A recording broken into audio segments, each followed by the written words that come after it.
Hello everyone and welcome back to my channel criminology ज्ञान। और आज की इस वीडियो में हम सॉल्व कर रहे हैं यूजीसी नेट का paper part third of criminology. और इसमें हम ऑलरेडी 90 तक क्वेश्चन सॉल्व कर चुके हैं पार्ट वन और पार्ट टू के अंदर। और अगर आपने वो नहीं देखा है तो आप डिस्क्रिप्शन में उसका लिंक चेक कर सकते हैं, अदरवाइज आप मेरे प्लेलिस्ट में भी उसको चेक कर सकते हैं। Also if you are new to my channel please consider subscribing, क्योंकि मैं इसी तरीके से ही आपके एग्जाम की प्रिपरेशंस कराती हूँ एंड न्यू न्यू टॉपिक्स को आपसे इंट्रोड्यूस कराती हूँ। सो स्टार्ट करते हैं क्वेश्चन नंबर 91 से। Which of the following statements are correct regarding the provisions of Indian Constitution? इनमें से कौन से provisions Indian Constitution के अकॉर्डिंग करेक्ट है?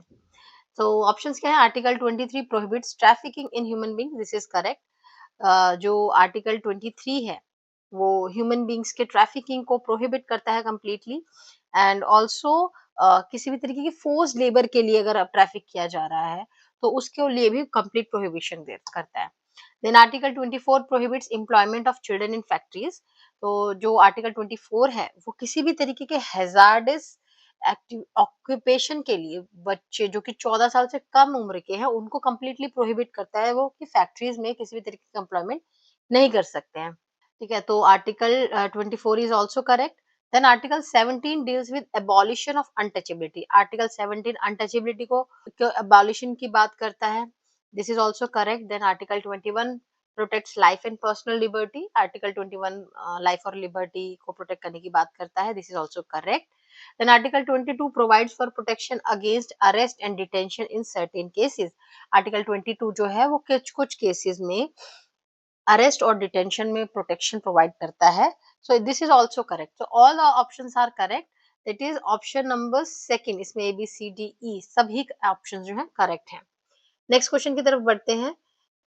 Question number 92. In which of the following judgment the Supreme Court laid down the parameters of solitary confinement? Solitary confinement से related जो भी parameters हैं सुप्रीम कोर्ट ने इनमें से किस केसेस में उस बारे में बात करी थी? तो करेक्ट ऑप्शन जो है ऑप्शन नंबर 4 है, that is Kishore Singh Ravinder Dev versus state of Rajasthan. यहाँ पर जो है सॉलिटरी कंफाइनमेंट केस में बात करी, ठीक है।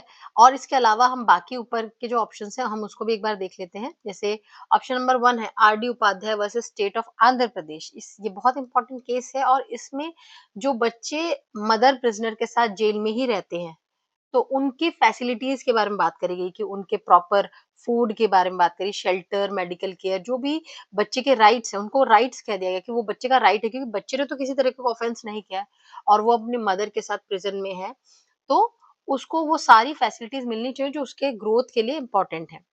तो वो सभी चीजों के बारे में बात जो है इस केस में कहा गया था R D Upadhyay versus state of Andhra Pradesh के अंदर।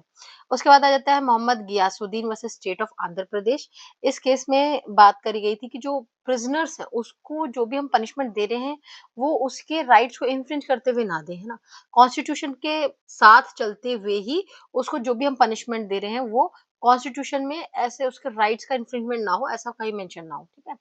Then Prabha Dutta versus union of India. इस केस में Prabha Dutta was a media person और उनको एक रंगाबिल्ला जो बहुत फेमस प्रिजनर्स थे जिनको जो डेथ रो में थे और उनका वो इनको इंटरव्यू लेना था, बट जो तिहाड़ जेल अथॉरिटीज थी उन्होंने मना कर दिया। तो प्रभा दत्ता ने फिर ये केस जो है पीआई फाइल करी कि भाई मुझे इंटरव्यू लेना है, एंड सुप्रीम कोर्ट ने फिर उनको एक्सेस दिया कि हाँ जो मीडिया पर्सन है वो प्रिजन इनमेट्स के साथ बात कर सकते हैं, इंटरव्यू ले सकते हैं, उनको एक्सेस कर सकते हैं। Next question is United Nations guidelines for the prevention of juvenile delinquency is also called as. जो यूएन गाइडलाइंस हैं जुवेनाइल डेलिंक्वेंसी को प्रिवेंट करने के लिए उसको हम कहते हैं रियाद गाइडलाइन, ठीक है। इसके अलावा बीजिंग रूल्स जो है, बीजिंग रूल्स क्या है? ये UN standard minimum rules for administration of juvenile justice के बारे में बात करता है। देन उसके बाद आ जाता है आपका दोहा गाइडलाइंस। दोहा गाइडलाइंस जो है UN Congress on crime prevention and criminal justice के ऊपर बात करता है, जो कि 2015 में हुआ था दोहा कतर में, ठीक है। एंड देन आ जाता है आपका दर्बन रूल्स। दर्बन रूल्स क्या है? Basically it's a general approach to address crime and violence in the city of Durban which is in South Africa, ठीक है। तो ये दर्बन रूल्स हैं। नेक्स्ट क्वेश्चन करते हैं, question number 94। Which among the following prison was the first to introduce complete isolation of prisoners? यहाँ पे ये हमें जिस पर फोकस करना है वो वर्ड है complete isolation of prisoner in separate jails during day and day और नाइट दोनों में ही कंप्लीट आइसोलेशन प्रिजनर का इतना कंप्लीट आइसोलेशन रखना होता है कि कंप्लीटली आइसोलेशन मतलब solitary confinement kind of thing. तो इसमें जो करेक्ट ऑप्शन है वो है वॉलनट स्ट्रीट प्रिजन, ये इसका करेक्ट आंसर है। जो पेंसिल्वेनियन सिस्टम होता है उसमें वो सबसे पहले ये वॉलनट स्ट्रीट प्रिजन में इंट्रोड्यूस किया गया था। दिस इज कॉल्ड जो ये कंप्लीट आइसोलेशन ऑफ प्रिजनर्स वाला जो कॉन्सेप्ट है दैट इज कॉल्ड पेंसिल्वेनियन सिस्टम।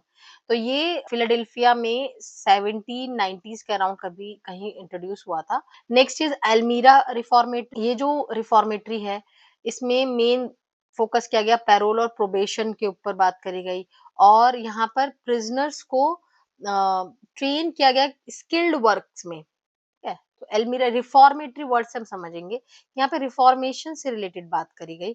यहाँ पर जो प्रिजनर्स हैं उनको हमने स्किल्ड वर्कर के रूप में हमने यूज किया। देन इलियोनिस प्रिजन में क्या था कि यहाँ के जो प्रिजन सेल्स थे वो बहुत ज्यादा एयरी, वेल वेंटिलेटेड और अच्छा खासा इसमें लाइट था। यहाँ पर प्रिजनर्स के लिए एक्सरसाइज करने के लिए, रीडिंग के लिए, राइटिंग के लिए, स्कूलिंग, रिक्रिएशन, ये सारी फैसिलिटीज इस इलियोनिस प्रिजन में देखने को मिली। ठीक है। देन आ जाता है आपका सेंट्रल प्रिजन आगरा। तो सेंट्रल प्रिजन नॉर्मली जो सेंट्रल प्रिजन होते हैं उसमें इसी बार में था। तो option number first is correct. Next question is question number 95। Sequence the process involved in a case that results in admonition under the Probation of Offender Act 1958। Admonition क्या होता है आपका, जहां पर आप क्या कर रहे हैं, किसी को चेतावनी दे रहे हैं, है ना, आप उसको वार्निंग दे रहे हैं, काइंड ऑफ वार्निंग कह सकते हैं आप। तो प्रोबेशन ऑफ ऑफेंडर एक्ट में अगर कोई केस एडमोनिशन पर खत्म हुआ है तो उसका प्रोसेस क्या रहा है कि तो सबसे पहले ट्रायल कंप्लीट होगा कोर्ट में, ठीक है। So this will be the first step. उसके बाद एक्यूज गिल्टी पाया जाएगा। भाई आप किसी को पनिशमेंट तभी दोगे ना जब वो पर्सन गिल्टी पाया गया है, तभी उसको पनिशमेंट दे सकते हैं। देन हम उसको क्या कर रहे हैं, वार्निंग दे रहे हैं, ठीक है, कि आपको आगे से ऐसा नहीं करना है और फिर उसको हम फ्री छोड़ते हैं। ठीक है, तो ये सीक्वेंस रहने वाला है। तो ऑप्शन क्या हो जाएगा आपका, option number 4 that is D, A, C and B. Next question is question number 96 the elements of bond theory. तो यहाँ पर जो बॉन्ड थ्योरी है that is talking about social bond theory. Social bond theory किसने दी थी, Travis हिर्शी। और ये थ्योरी कहती है कि किसी भी इंडिविजुअल और सोसाइटी के बीच में जितना स्ट्रॉन्ग बॉन्ड होगा उतना ही उस पर्सन के क्रिमिनल होने के चांसेस जो होंगे वो कम होंगे। तो वो बॉन्ड जो है वो सोसाइटी और वो इंडिविजुअल का वो इंपॉर्टेंट है। तो उसके कुछ एलिमेंट्स हैं। तो एलिमेंट्स में क्या हो जाएगा आपका, कमिटमेंट, ठीक है, ये करेक्ट है। Belief and shaming incorrect answer है। Then attachment and then involvement. So your option will be A, B, D, E. This is option number third will be the correct answer. Next question, question number 97. Sequence the following as it appeared in India. हमको क्या करना है, ये जो gels committees आई हैं, ये act जो भी है इसके अंदर मेंशन, इनको हमें सीक्वेंस वाइज लगाना है। तो सबसे पहले आपके बैठता है प्रिजन इंक्वायरी कमेटी, ये अराउंड आया था आपके 1862 में। देन आ जाता है आपका प्रिजन एक्ट, वो आया था 1894 के अंदर। फिर आ जाता है इंडियन जेल कमेटी जो कि 1919 में आई थी। फिर आ जाता है आपका डब्ल्यूसी रेकलेस कमेटी, ये 1951 के अराउंड आई थी।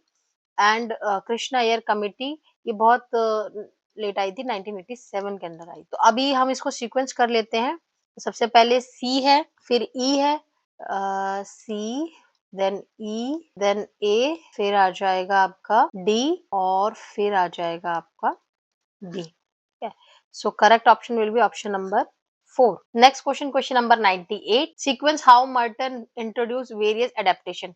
मर्टन की थ्योरी आपको पता है ना, स्ट्रेन एनॉमी थ्योरी जो है, उसमें उन्होंने वेरियस एडेप्टेशन के मेथड्स बताए थे ना, कि लोग कैसे अडेप्ट करते हैं गोल्स और मीन्स की जब बातें करते हैं तो कैसे अडेप्टेशन करते हैं।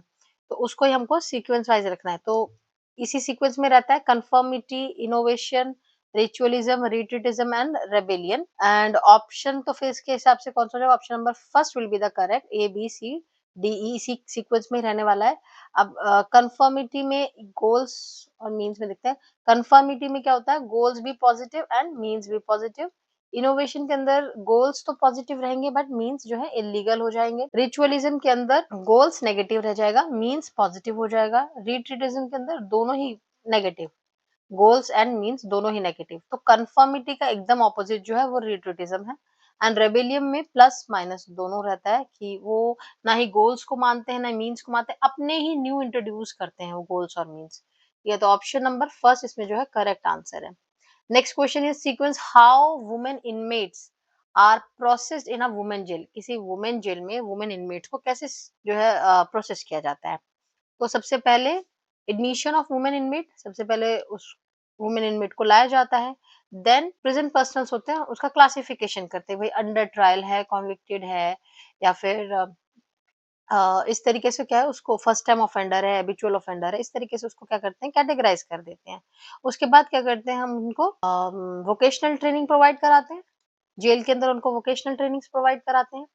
फिर प्री रिलीज एक्टिविटीज होती हैं कि जब भी उनको रिलीज किया जाएगा उससे पहले कुछ एक्टिविटीज उनको प्रिपेयर करने के लिए कि अब सोसाइटी में आप इंट्रोड्यूस होने जा रहे हो वापस से, तो आपको प्रिपेयर करने के लिए कुछ प्री रिलीज एक्टिविटीज कराई जाती है एंड फाइनली प्रिजनर रिलीज हो जाता है। ठीक है?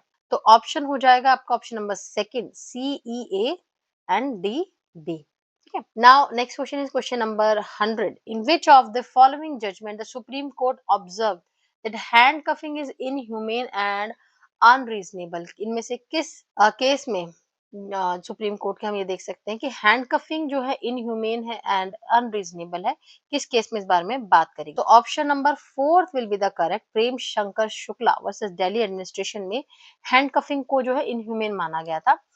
आइए बाकी जो ऑप्शन बाकी हैं उसके बारे में हम डिस्कस कर लेते हैं। जो हुसैनारा खातून वर्सेस स्टेट ऑफ बिहार वाला जो केस है उसमें क्या था कि जो पुअर अंडर ट्रायल प्रिजनर्स थे वो अपना केस नहीं लड़ पा रहे थे, जिसकी वजह से वो काफी टाइम तक बेगुनाह होने के बाद भी जेल में ही सड़ रहे थे। सुप्रीम कोर्ट ने इस केस में फिर बोला कि भाई जो प्रिजनर है उनके पास भी राइट है कि उनको भी लीगल एड प्रोवाइड होना चाहिए। तो उन्होंने जो राइट टू लीगल एड है वो हमें प्रोवाइडेड है प्रिजनर को आर्टिकल 21 में, और जो भी खर्चा है सारा वो गवर्नमेंट बेयर करेगी। तो हुसनैरा खातून वर्सेस स्टेट ऑफ बिहार का ये केस था। Then R D Upadhyay versus state of Andhra Pradesh का केस अभी हम पहले ही पढ़ चुके हैं। तो SP Anand versus state of Madhya Pradesh के अंदर जो भी ये बात कही गई कि हाई कोर्ट ने बोला कि जो भी प्रिजनर्स के जो बेसिक राइट्स हैं वो उनको मिलने चाहिए despite their curtailment for right to liberty. लेकिन जो भी उनके बेसिक राइट्स हैं वो उनको मिलने चाहिए। ठीक है, next is question number 101। It is in Hindi, तो इसको इंग्लिश में पहले कन्वर्ट करते हैं कि जो क्रिमिनोलॉजिकल रिसर्च होता है उसको हमको सीक्वेंस में करना है।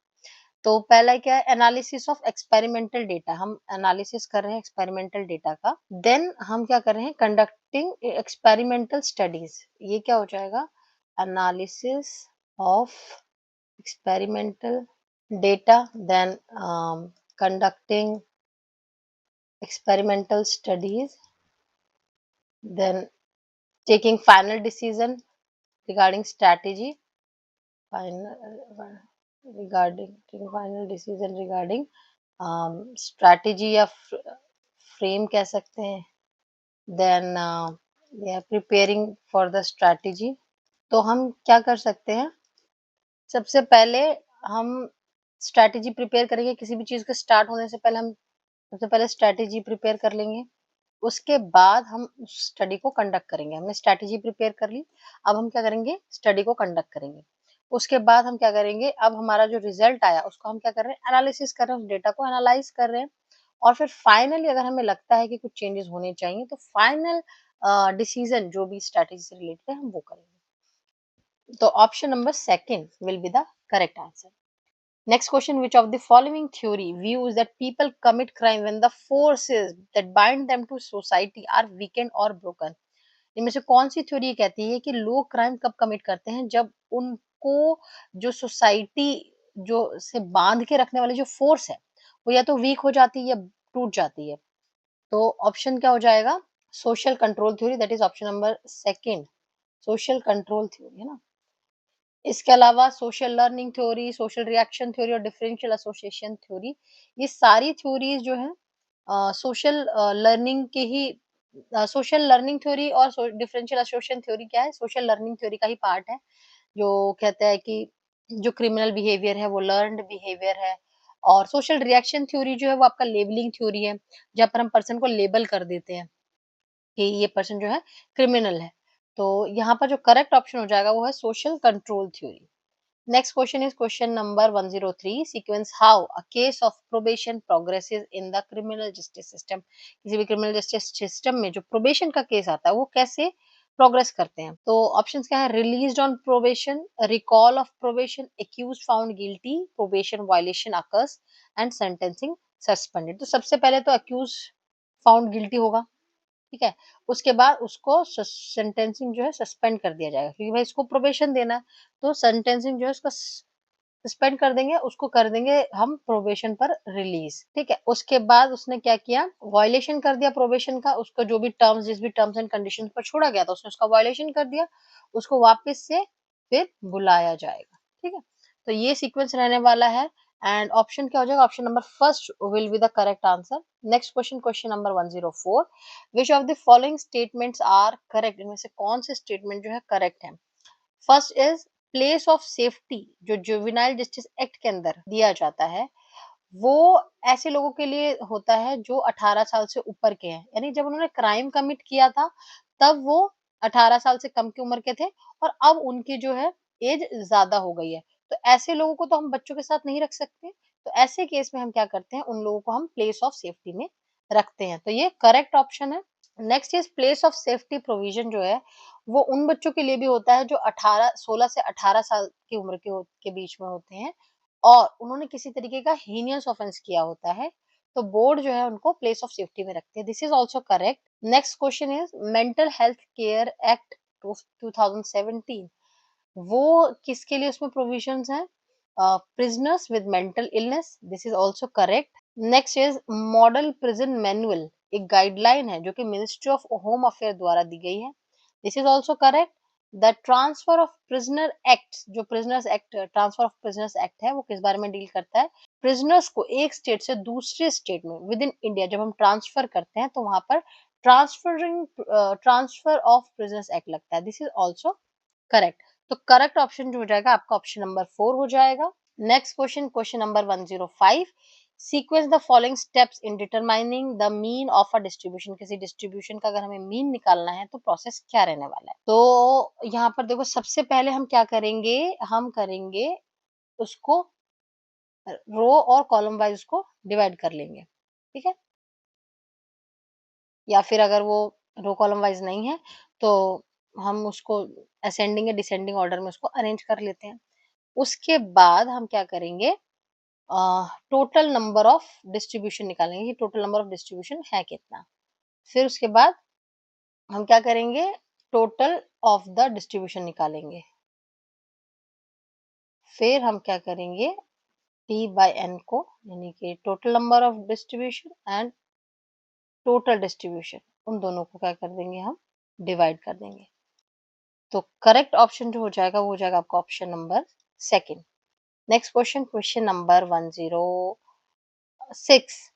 सी Tittle's major form of deviance are, जो सी टाइटल्स हैं, टिटल, सी टिटल जो है इनका, इन्होंने कॉन्सेप्ट दिया कंट्रोल थ्योरी का। इनका पूरा नाम है चार्ल्स आर टिटल और इन्होंने क्या दिया? Control theory. इन्होंने मेजर फॉर्म ऑफ डेविएशन की बात करी, मेजर फॉर्म ऑफ डेविएंस की बात करी।